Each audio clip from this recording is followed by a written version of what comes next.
By Elena TeslovaMOSCOW opponents can obstruct the U.S. president from implementing his decision to withdraw troops from Syria, Russia's Deputy Foreign Minister Sergey Ryabkov said on Tuesday.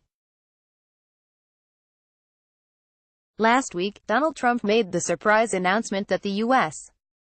would withdraw its troops from Syria, following a phone call with Erdogan in which the two leaders agreed on the need for more effective coordination over the civil war-torn country. The news was met coldly by some U.S. allies as they were not briefed on the plan.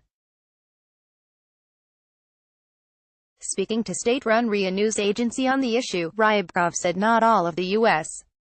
allies agreed with this decision and that it provoked a storm of feedbacks. This situation can be used by the opponents to step on the brakes, he said. Earlier, Russian President Vladimir Putin paralleled the remarks, saying the announcement came every year, but the U.S. troops were still in the country.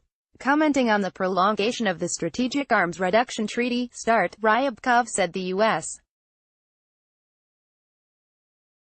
first must prove that the re-equipment of some missile launchers do not violate its terms.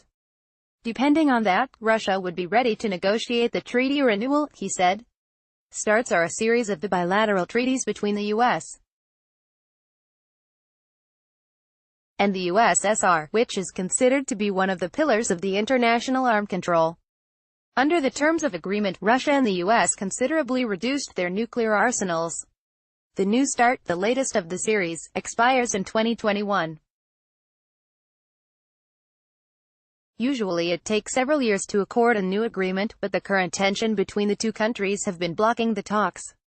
On the U.S. intention to withdraw from the Intermediate-Range Nuclear Forces (INF) treaty, Ryabkov said Moscow hadn't received an official notice from Washington on this point. The treaty, signed in 1987 by Soviet leader Mikhail Gorbachev and U.S. President Ronald Reagan, was largely designed to stave off the prospects of nuclear war in Europe. On October 21, U.S. President Donald Trump announced his intention to withdraw from the treaty.